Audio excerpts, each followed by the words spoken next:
اس tutorial کے اندر ہم data کے ٹیب کو ڈسکس کرنے جا رہے ہیں. فارمولوں کی سیریز کے اندر ڈیٹا کے ٹیب کی اپنی ہی ایک بہت ہی زیادہ امپورٹنس ہے, اور اس ٹیب کے مینیو کے اندر ہم تمام چیزوں کو اسٹیپ بائی اسٹیپ جو ہے وہ ڈسکس کرنے کی کوشش کریں گے. سب سے پہلے ہم اسٹارٹ کرتے ہیں گیٹ ایکسٹرنل ڈیٹا سے. ایکچولی گیٹ ایکسٹرنل ڈیٹا کی کمانڈ کا مین پرپس یہ ہے کہ اگر آپ کے پاس کوئی ایسا ڈیٹا جو کہ نوٹ پیڈ کے اندر موجود ہے یا مائکروسافٹ ایکسس کی MDB فائل کے اندر موجود ہے اور آپ اس ڈیٹا کو ایکسل کے اندر امپورٹ کرنا چاہیں تو اس کو امپورٹ کر سکتے ہیں. نوٹ پیڈ کی فائل عام طور پہ SQL کی فائلس ہوتی ہیں. اگر آپ کے پاس کوئی ڈیٹا جو کہ SQL کی فائل میں سے آ رہا ہے یعنی نوٹ پیڈ سے آ رہا ہے تو اس کو آپ ایکسل پہ کیسے لا سکتے ہیں. تو ہم ایک کام کرتے ہیں, ایک ڈمی نوٹ پیڈ پہ فائل کریٹ کر لیتے ہیں جس پر میں کچھ ہیڈنگس اور کچھ امپلائی کے نام رکھ لیتا ہوں, لائک نیم اور ڈپارٹمنٹ, سیلری. نیم میں for example Asif, department computers, salary for example 15,000, Waseem HR department, salary 18,000. ٹھیک ہے. اچھا, اب اس تمام کے ٹیب کو ہم کم کر لیتے ہیں کیونکہ اتنی زیادہ ٹیب کی ہمیں نیڈ نہیں ہے. دین فائل کو سیو کر دیں اور ڈیسک ٹاپ پہ میں ڈیٹا کے نام سے اس کو سیو کر لیتا ہوں اور فائل کو کلوز کر لیتا ہوں. اب سیم فائل اگر مجھے ایکسل کے اندر امپورٹ کرنی ہے تو ہم جائیں گے گیٹ ایکسٹرنل ڈیٹا. ہم سے پوچھتا ہے کہ آپ کو فائل کہاں سے امپورٹ کرنی ہے, فرام ایکسس, ویب سے, ٹیکسٹ فائل ہے یا کوئی ادر سورس ہے. تو ہم کہتے ہیں کہ ہماری فائل ٹیکسٹ فائل ہے. لوکیشن پوچھ رہا ہے, لوکیشن ڈیسک ٹاپ پہ ڈیٹا کے نام کی فائل ہے, اسے ہم نے سلیکٹ کیا, امپورٹ کیا. کہتا ہے کہ اس فائل میں ڈیٹا کچھ اس طرح سے موجود ہے. چونکہ یہ جو باکسز نظر آ رہے ہیں یہ ٹیب جو ہم نے دیے تھے وہاں پر اس کے ہیں. ہم نے فائنلی نیکسٹ اور اس کو فنش کیا, اوکے کیا. کہتا ہے اسی سیل کے اوپر ہم ڈیٹا کو میں پیسٹ کر دوں. ہم کہہ رہے ہیں جی ہاں اوکے, وہ ڈیٹا ہمارے پاس اسی شیٹ کے اوپر پیسٹ ہو گیا. تو ایک بیسٹ کمانڈ جس کی مدد لے کر ہم نے اپنے ڈیٹا کو امپورٹ کرا لیا. اب ڈیٹا کو امپورٹ کرانے سے ہمیں فائدہ کیا ہوا؟ یہ ڈیٹا تو ہم کاپی پیسٹ کر کے بھی لا سکتے تھے لیکن ہم نے اتنی محنت کیوں کی؟ ایکچوئل میں اگر میں اپنی اوریجنل نوٹ پیڈ کی فائل پہ دوبارہ جاتا ہوں اور اس کے اندر فار ایگزامپل میرے پاس امپلائی جو ہے وہ چینج ہو گیا اور میں نے اس کو سیو کیا, کلوز کر دیا. اس ڈیٹا بیس پہ آنے کے بعد میں جسٹ ریفریش کرتا ہوں, ریفریش آل, اور امپورٹ کرتا ہوں. آپ دیکھیں یہ ڈیٹا خود سے امپورٹ ریفریش ہو گیا.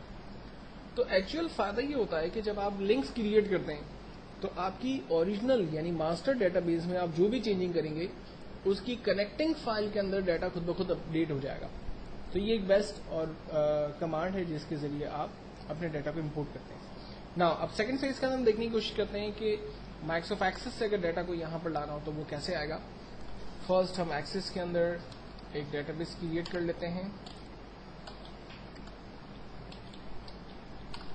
رن کے ذریعے میں نے مائکروسافٹ ایکسس کو آن کر دیا. یہاں پر امپلائی پروفائل کے نام سے میرے پاس آلریڈی ڈیٹا بیس موجود ہے جو میں آپ کو شو کر دیتا ہوں. اس میں ایک ٹیبل موجود ہے اور اس میں کچھ ریکارڈز موجود ہیں. اب مجھے یہ تمام ریکارڈز اپنی اس ایکسل کے اندر چاہیے تو میں یہ چیک کر لیتا ہوں کہ یہ فائل کہاں سیو ہے. تو یہ فائل جو ہے وہ عام طور پہ سی کے مائی ڈاکیومنٹ کے اندر سیو ہوتی ہے, تو وہیں پر یہ فائل موجود ہے. ہم اس کو بند کرتے ہیں اور اپنی اوریجنل ایکسل کی فائل پر آتے ہیں. فائل کو امپورٹ کرنے کے لیے یعنی ایکسس کی فائل کو امپورٹ کرنے کے لیے ہم اگین جا رہے ہیں get external data from Microsoft access. Employee profile کے نام سے ڈیٹا تھا, ڈیٹا بیس تھی میری, میں نے اسے سلیکٹ کیا اور اوپن کر دیا. کہتا ہے کہ اس ڈیٹا بیس کو میں یہاں پر پیسٹ کر دوں پورے ٹیبل کی صورت کے اندر. ہم کہہ رہے ہیں جی ہاں اوکے. آپ دیکھیں وہ ڈیٹا بیس یہاں پر آ گئی. اور بالکل سیم اس کا بھی یہی فائدہ ہے کہ اگر میں اپنی ماسٹر ڈیٹا بیس کے اندر کوئی کام کروں گا, کوئی چینجنگس کروں گا تو وہ ڈیٹا ریفریش کے بٹن پہ کلک کرنے سے آٹومیٹکلی اپنے آپ کو اپڈیٹ کر دے گا.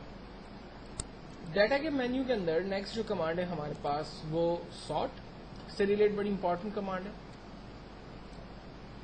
سارٹ کے مینیو کو ہم یوز کرتے ہیں اپنی مارک شیٹ کے اوپر.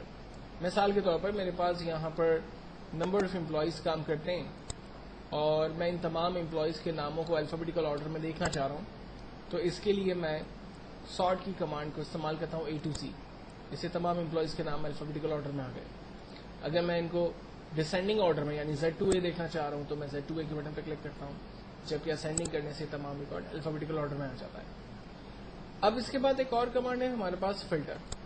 فلٹر کی کمانڈ کو استعمال کر کے ہم تمام ہیڈنگز کے ٹاپ پر ایک ایک ایرو جنریٹ کرتے ہیں. اس کا مین فائدہ یہ ہے کہ آپ انڈیویجول ریکارڈ اسٹڈی کر سکتے ہیں. فار ایگزامپل میں ایڈمن میں سے ڈپارٹمنٹ میں سے ایڈمن والوں کے ریکارڈز دیکھنا چاہ رہا ہوں, تو میں نے ڈپارٹمنٹ کے ایرو پہ کلک کیا اور یہاں سے تمام چیکس کو ہٹا کر ایڈمن پر چیک لگا کر اوکے کیا. آپ دیکھیں صرف ایڈمن والوں کے ریکارڈز آ گئے میرے پاس.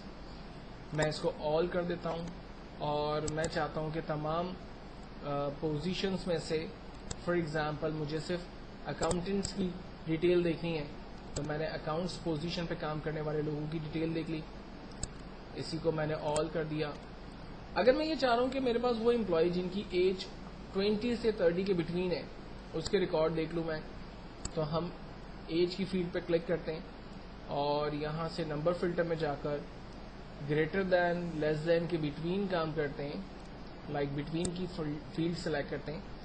اس گریٹر دین 20 ایج ہونی چاہیے اور لیس دین 30 ایج ہونی چاہیے. اس کو سلیکٹ کیا. اب آپ دیکھیں سے وہی امپلائیز میرے پاس آ رہے ہیں جن کی منیمم ایج 20 اور میکسیمم ایج جو ہے وہ 30 کے بٹوین ہے. اس کرائیٹیریا کو ہم بہت ساری جگہوں پر اپلائی کر سکتے ہیں. مثال کے طور پر اگر مجھے گرینڈ سیلری کے اندر ان تمام امپلائیز کا ریکارڈ دیکھنا ہے جن کی سیلری 20,000 سے ابو اور 30,000 سے بلو ہے, تو ہم اسی نمبر فلٹر پہ جا کر بٹوین کی کمانڈ کا استعمال کرتے ہوئے 20,000 اینڈ 30,000 ڈیفائن کرتے ہیں. فائنلی اوکے کرتے ہیں. یہ دیکھیں 20 to 30,000 کے بٹوین ڈیٹا آ رہا ہے. اور اگر میں گریٹر دین کی کمانڈ کو صرف استعمال کرتا ہوں یہاں پر, تو فائدہ یہ ہوتا ہے کہ صرف وہی سیلری میرے پاس آتی جو کہ 20,000 سے ابو ہے, ٹل وہ جہاں تک بھی ہو. تو فلٹر ایک بیسٹ کمانڈ جس کے ذریعے ہم اپنے ریکارڈز کو آسانی سے سرچ کر سکتے ہیں. اس کے بعد میں آپ کے ساتھ ڈسکس کرنے جا رہا ہوں ایڈوانس فلٹر اپنے نیکسٹ ٹیوٹوریل کے اندر.